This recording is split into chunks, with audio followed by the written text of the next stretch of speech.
আমরা ওই জুলাইকে ধরে রাখতে চাই যে জুলাইয়ে মজলুমরা ঐক্যবদ্ধ হয়েছিল, যে জুলাইয়ে মজলুমের শক্তির কাছে জালিম পরাজিত হয়েছিল। ওই জুলাইকে ধরে রাখার জন্য আমাদের ক্ষুদ্র প্রচেষ্টা। আমরা আশা করব আপনাদের মাধ্যমে আমাদের যে আমাদের কর্মসূচিগুলো আছে সেগুলো পুরো বাংলাদেশের মানুষ জানবে এবং বাংলাদেশের প্রত্যেকটা স্তরের মানুষকে আমরা আহ্বান জানাই, আপনারা আপনাদের জায়গা থেকে জুলাইকে উদযাপন করুন, জুলাইকে ধরে রাখুন, জুলাইয়ের স্মৃতিকে তরতাজা রাখুন। যতদিন পর্যন্ত জুলাই ধরে রাখতে পারবো ততদিন পর্যন্ত নতুন কোনো স্বৈরাচার সৃষ্টি হবে না বাংলাদেশে, নতুন কোনো জালিম সৃষ্টি হবে না, নতুন কোনো মজলুম সৃষ্টি হবে না। নিজেরা মজলুম না হতে চাই, নতুন কোনো জালিম সৃষ্টি হতে না দিই, এটা আমাদের অঙ্গীকার হোক। জুলাইকে সামনে রেখে জুলাইকে আমরা ধরে রাখি। জুলাই চিরজীবী হোক, বাংলাদেশ গণতান্ত্রিক ছাত্র সংসদ চিরজীবী। ধন্যবাদ সবাই। আমি আশরাফা খাতুন, বাংলাদেশ গণতান্ত্রিক ছাত্র সংসদের কেন্দ্রীয় সংসদের মুখপাত্র।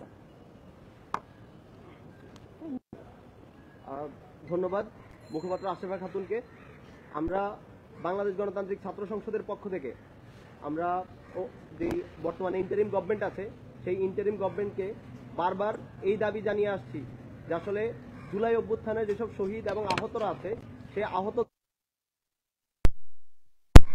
সর্বোচ্চ সহযোগিতা করা, এর পাশাপাশি যে জুলাই আন্দোলনকে জাগ্রত রাখার জন্য, জীবিত রাখার জন্য যে পদক্ষেপগুলো নেওয়া দরকার সে পদক্ষেপগুলো নেওয়া।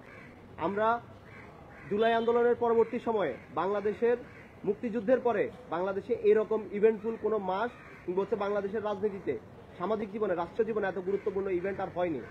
এরপরও আমরা দেখতে পাচ্ছি যে এই 2024-এর যে অভ্যুত্থান তার 1 বছর পার হয়ে গেল, এটা নিয়ে আমাদের সাংস্কৃতিক অঙ্গনে তেমন কোনো কাজ হয়নি। আমরা এখনো দেখতে পারি না যে জুলাই নিয়ে কোনো গান লেখা হয়েছে, কোনো কবিতা লেখা হয়েছে কিংবা কোনো পথনাটক করা হয়েছে। আমরা দেখতে পারি যেন আমাদের যে সাংস্কৃতিক অঙ্গন, সেই সাংস্কৃতিক অঙ্গনে এখনো যে ফ্যাসিবাদের যে দোসর, ফ্যাসিবাদের ছায়া এখনো রয়ে গেছে। আমরা আমাদের যে রাষ্ট্রীয় জায়গায় আমরা দেখতে পারি যে বিপ্লবীদের উপর বিভিন্ন সময় বিভিন্ন জায়গায় আক্রমণ করা হচ্ছে। আমরা একই সাথে লক্ষ্য করছি যে ফ্যাসিবাদ বিরোধী ঐক্য ছিল, সেই ফ্যাসিবাদ বিরোধী ঐক্য আজকে রাজনৈতিক কারণে, আজকে নিজস্ব স্বার্থের কারণে, দলীয় স্বার্থ, ক্ষমতার স্বার্থের কারণে আজকে তারা বিভাজিত। তাদের মধ্যে যেমন অনেকগুলো ভাগ হয়েছে, তেমনি আজকে তারা একে অপরের সাথে দ্বন্দ্বে লিপ্ত। আমরা বাংলাদেশ গণতান্ত্রিক ছাত্র সংসদের পক্ষ থেকে প্রত্যেকটা ফ্যাসিবাদ বিরোধী ঐক্যের প্রত্যেকটি সংগঠনকে, প্রত্যেকটি মানুষকে আবার উদাত্ত আহ্বান জানাই যে আমরা যে স্বপ্ন নিয়ে বাংলাদেশকে গড়ার জন্য এই বিপ্লবে নেমেছিলাম, সেই বিপ্লবটাকে আমরা পুনরায় জাগ্রত করি। আমাদের যে অসম্পূর্ণ বিপ্লব আছে, যেটি আমরা জুলাইয়ের পরে 5ই আগস্ট পরবর্তী সময়ে আমরা শেষ করতে পারিনি, এবার এই জুলাই মাসে আমাদের কাছে আরেকটা সুযোগ আছে, আমরা সেই বিপ্লবটা শেষ করব।